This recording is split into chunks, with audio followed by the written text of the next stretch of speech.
Hello everyone, my name's Hooten and welcome to GenX Analytics.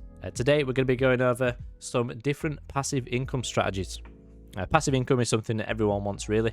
You know, it'd be nice to just deposit something, you know, some sort of crypto and just leave it and you'll start earning, income.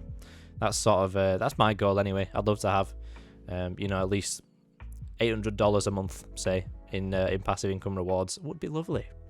Just means I can sit back and relax a little bit,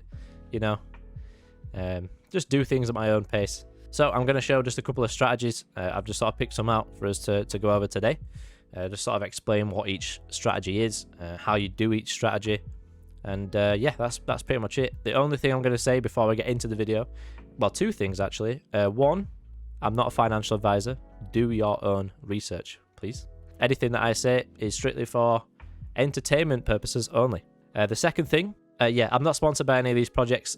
These projects I've just kind of picked out as an example for us to use for the purpose of the video. And with all that being said, I hope you enjoy. Sit back, relax, get a cup of tea, cup of coffee, and enjoy the video. All right, so there are many ways to earn passive income from cryptocurrency.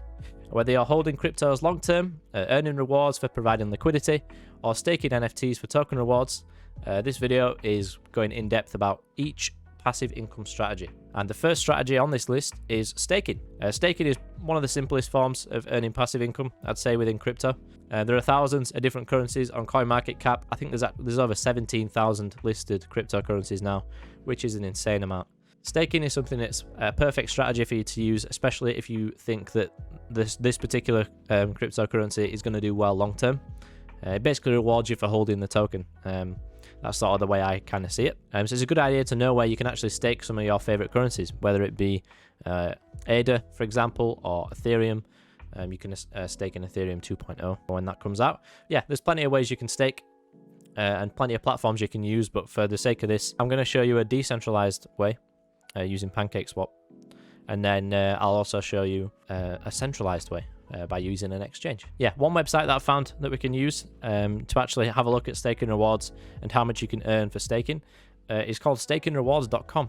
I'll leave a link to it in the description. I'm not sponsored, just an app I found.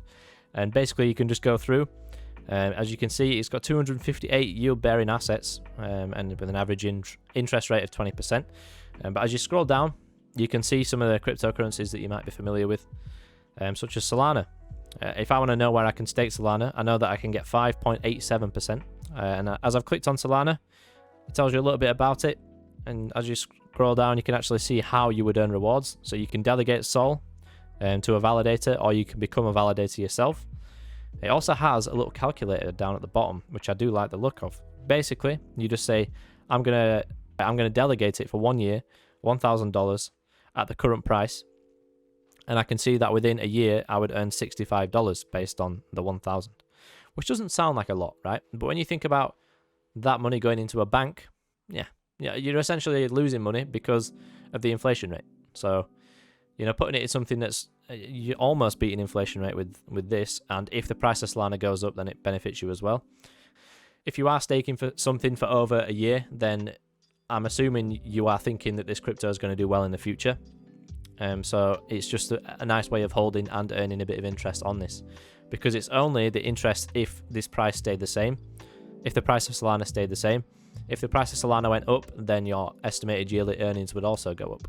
As I've scrolled down, you can actually see a list of validators and their rewards, and then you can see how many people have actually delegated to them. And you can also just do this yourself. Just click on them as you scroll down. You can actually see which supported assets they've got. And then you can head over to their website or Twitter and go through the process of staking. So all in all, I'd say it's quite a nice website for you to use. I'll leave a link to it in the description. It's just a big list of places where you can stake, so I'd say it's worth checking out.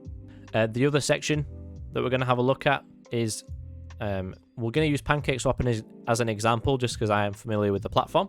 As we scroll down, you can see I'm actually staked in Cake at the moment, but you basically stake Cake and you can earn different tokens. So if you just click on it, it gives you a bit more detail about what the token is and how long you can earn it for. This is like a bit of a shorter term, a bit more high risk way of staking, because you're staking Cake and then you're earning these tokens. Of course, The price of both tokens could go down while you're doing this, or the price of both tokens could go up. It's hard to say. So do your own research. But this is another form of passive income. You can see just the rates on the right hand side. This is my auto cake is it's got an APY of 61%, which I'd say is quite good. If you click on this bit, it does actually give you a calculator, so you can calculate your ROI based on the current rates. Again, this is always going to change because it's crypto and things move up and down. Back in, say, $1,000, after a year, my ROI would be $615. It's not quite double, but that is a nice, healthy increase, and that's at these rates. And the more people that do stake, the less rewards that you will earn, because it's more of like a shared pool. However, if you keep increasing the amount that you're staking, you will earn more. So that's sort of staking if you're deciding to use another platform. The next section is providing liquidity. Liquidity providing is more high risk, but most of the time they yield better rewards. Liquidity providing is the process of staking your tokens, usually in a pair, to provide liquidity for people buying and selling on decentralized exchanges. Liquidity providers get a share of the trading fees generated from the pair.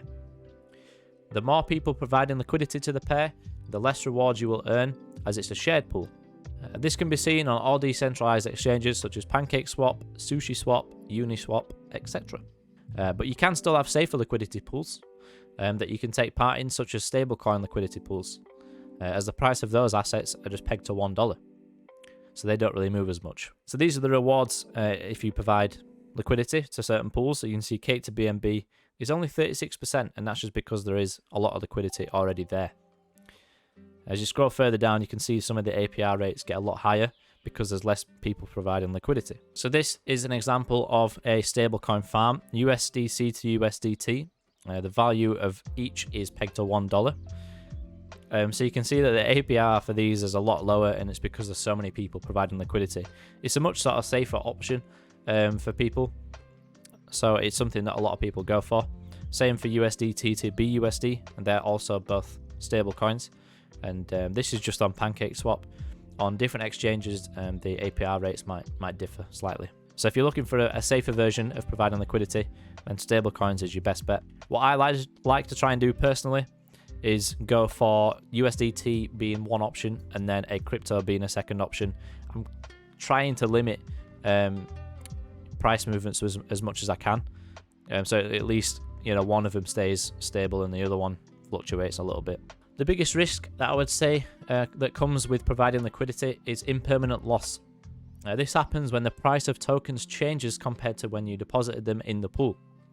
This has to be kept in mind when providing liquidity. If you are planning on using this strategy for smaller market cap coins, then this could have bigger effects on your capital. What that basically means is that when you've got two separate assets that you're providing liquidity for in a pool, such as ACH to USDT, if we use Cake to BNB as an example, it basically means that if the price of these tokens go down, then when you decide to take your liquidity back out, you're going to receive less than what you put in terms of like the USD value. And sometimes it could be the same if one asset goes up more and then the other asset goes down. You're kind of losing out there as well. So you just have to be careful when it comes to that sort of thing, and do your own research when it comes to providing liquidity. Okay, and now we're on to the centralized route of savings or passive income. This is just using Binance as an example, but you can use any other exchanges, such as KuCoin or Huobi, just any exchanges pretty much.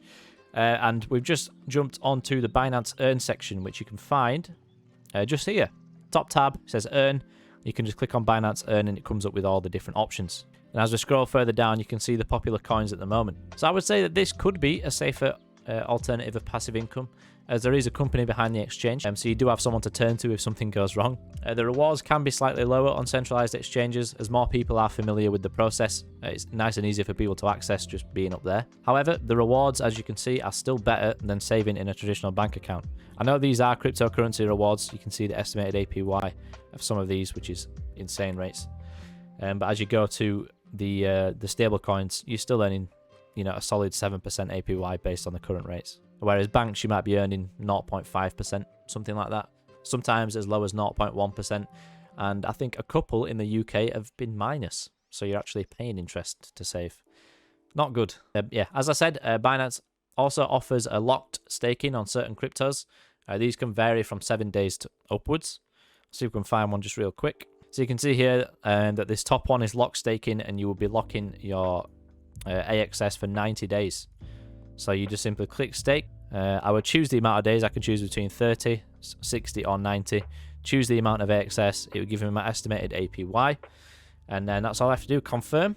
And then it will lock it in place. And then in 90 days, I can claim my original AXS plus the rewards it's generated through interest. This definitely gives better rewards over just flexible staking, because you are sort of committing to locking your funds. So again, if you are planning on holding long term, there's nothing wrong with doing something like that and putting it away for a certain amount of days. You just have to make sure that you don't need it in the future, in between those times. If you're unsure about how all this works, they do have guides on the websites, so you can just have a look yourself and just sort of go through and do a bit of research.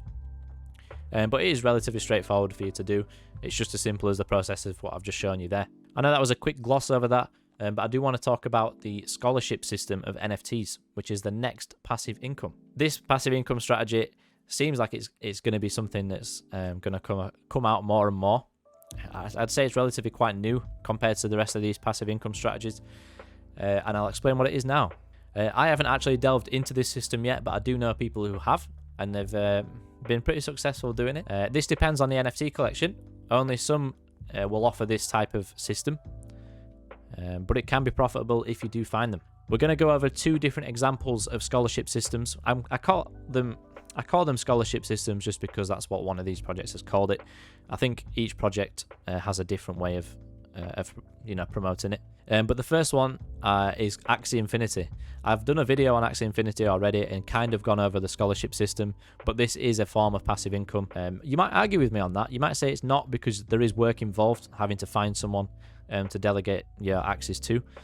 But we'll go into that. If you haven't seen the video, I would recommend you go back and watch it. But if you haven't, then basically if you own Axies, you can play their game and earn rewards in the form of SLP, which is one of their tokens. This token can then be sold for any crypto of your choice, but it does require a bit of time for you to play the game. And if you don't have the time to max out the daily rewards that you can get from playing the game, you can set up a scholarship system where someone else plays the game for you using your Axies. Axies are quite expensive. Some people can't quite afford the price of buying these Axies, because I think you need 3 to make a team. So what you can do if you have the money is buy 3 Axies and then delegate them to other players so they can play for you. So in return for players using your Axies, you take a percentage of the rewards generated, and they also take a percentage of the rewards generated for playing. I'd say that something like this can be highly scalable if you could afford it, because the profits that you're making from someone else using your Axies, you can sort of put towards building another team of Axies that another player can then use, and you can see how quickly this can build up. I think they can also participate in things like tournaments and stuff like that to earn bigger amounts of rewards. If you find a player that's actually pretty good at the game, then you've scored yourself a nice win. I could see why you wouldn't say it's passive income, because there's a bit of groundwork that you need to set up before you actually get this thing running.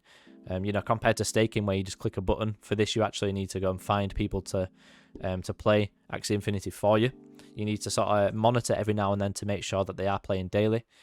So there is a bit of a system that you're going to have to make for it, but once you've set that up, I can see this being quite a nice strategy for you guys to maybe use. Of course, do your own research. How many times have I got to say? So that's sort of a basis on Axie Infinity. If you want to learn more about the scholarship system, just hop in their Discord channel. They've got plenty of information about how all that sort of stuff works. And there are people in that Discord channel that are looking for teachers, is that what you call them? They're looking for people with Axies so they can play the games. So you can easily find scholars there if that's something that you need. We're going to talk about the next NFT collection, and it's wearables by Decentral Games. This is another form of passive income once you've set up the groundwork. It's a similar sort of system. You can earn daily rewards for playing the games that are on Decentral Games, and you can increase those rewards by giving your character, your metaverse character, NFT wearable. The NFT wearables sort of scale from level 1 to I think level 5. And the higher level wearables that you get, the more rewards that you can earn. So the rewards are based on the currency, their own currency called ICE. ICE can also be exchanged for any crypto of your choice, should you decide to exchange it. But basically, when you buy these wearables, they can be delegated to other players that can play the games for you. The rewards are then split between you and your players. This can also be scalable, the same as Axie. As you start earning some ICE, you can exchange it for Ethereum or whatever currency you want, and then you can buy more wearables to delegate to more players. I'd say that the biggest risk to these type of strategies is the actual price of the NFTs themselves. If the price of the Axis, for example, drops, then you might be losing out there. If the price of SLP, their token, drops, then you could be losing out there. And the same goes for decentral games. If ICE drops, then it might not do so well. And it's the same for the wearables. But there is an upside to it as well, which is the price of both of those could go up. So it's up to you what you'd, in terms of how much risk you could actually take. So that's kind of a quick rundown on wearables, a quick example of passive income and how much you could earn from that. So this is just a screenshot of my friend's wearables, and you can see just how many they've got and the rewards extra that they're gaining based on the wearables. So plus 43% for a level 5 wearable. And that's just for one, and then these stack the more you get per player. So with all these, they're earning a few thousand ICE a day, which equals to, I think it's just short of $500 a day. You can see how good that actually is. And there are plenty of other forms of passive income out there, but I'd say this one is my favorite. It's a bit more interesting, because someone else is playing a game for you. You've essentially employed someone in a way to play these games. Yeah, I find it interesting. The last one that I want to talk about is trading bots. Trading bots is another one, another form of passive income. We're going to use KuCoin as an example for this. KuCoin is just a centralized exchange. They've got a bunch of different features. Again, I've made a video on these guys, so you can have a look at that. But they have a trading bot feature where basically you can just click and create trading bots. So you allocate them funds and they will trade for you based on some parameters that you'd set. So a really simplified version of a trading bot is it will buy Bitcoin if the RSI is below 50, which means it's going to be oversold. So just sort of a simple example of a trading bot. Let's say the trading bot is strictly trading Bitcoin based on one indicator. I mean, this wouldn't happen, but it's just an example. If the RSI of Bitcoin is under 20, it's oversold. So the trading bot would then buy Bitcoin. And then if the RSI of Bitcoin reaches 80 plus, then the bot would sell Bitcoin. And then the idea is that you'd start creating a strategy that would start winning consistently, and the bot would just trade for you 24/7. So that's sort of the idea of bots. On KuCoin, you can actually see the stats of the bots before you create these bots, which is nice to see. But yeah, with KuCoin, there are already hundreds of bots made. I think there's actually thousands of bots made. And you can see the history of each bot and how it's performed in the past. You can then deposit these funds into a trading bot to see how it trades. If you are tech savvy, then you can just make one of these bots yourself and test out different strategies. I think what I'd like to do is just make a bit of a video in the future of trying all these different bots that are on KuCoin, just sticking a bit of money in each one and seeing how it actually performs over a certain amount of time. If that's something you'd like to see, then please let me know, and we can set something like that up, I'm sure. All we have to do to actually create a bot is just simply click create bot. You can just keep it on AI parameters for the simplified version. The minimum investment for this, because too many users are trading the pair, the system has temporarily increased its minimum amount for investment. So I would have to invest 1,000 USDT to use this bot. But I'm assuming the minimum price will fluctuate depending on how many people are already using the bot. Or you can customize yourself and set your own parameters and your own price range and how many orders the bot would create. This is a bit more of an advanced version. I'm sure there is a guide. Yeah, it says tutorial there. To sort of show you how to do it. I think I'll link the tutorial down below just so you can have a look yourself. And yeah, there's different ones. There's DCA, Infinity Grid, Smart Rebalance, Futures Grid. So yeah, there's plenty of bots to play around with. Wow, I underestimated with the hundreds of bots. There's 6.3 million is that? 6,311,241 bots. So yeah, you can see just how many bots are on there. Alright, so that is going to be it for the passive income strategies for today. I hope you've enjoyed. Hopefully some of these strategies you won't have heard of before, and now you can do a bit more research into some of these, especially the NFT one. I found that really interesting. It's just another utility for NFTs, and it's nice to see. But yeah, make sure you check these out. As I said before, none of it's financial advice. You've got to do your own research. And if you don't know, then consult a financial advisor, of course. Are there any passive income strategies that I've not mentioned today that you guys already use and you are willing to share? Then put down in the comments below, and I can go through it myself, and then maybe we'll feature it in a video one day. If you enjoyed the video, then please leave a like, subscribe, comment, all that sort of stuff. It's nice to see the channel slowly growing. Thank you for watching, and I will see you in the next video. Goodbye.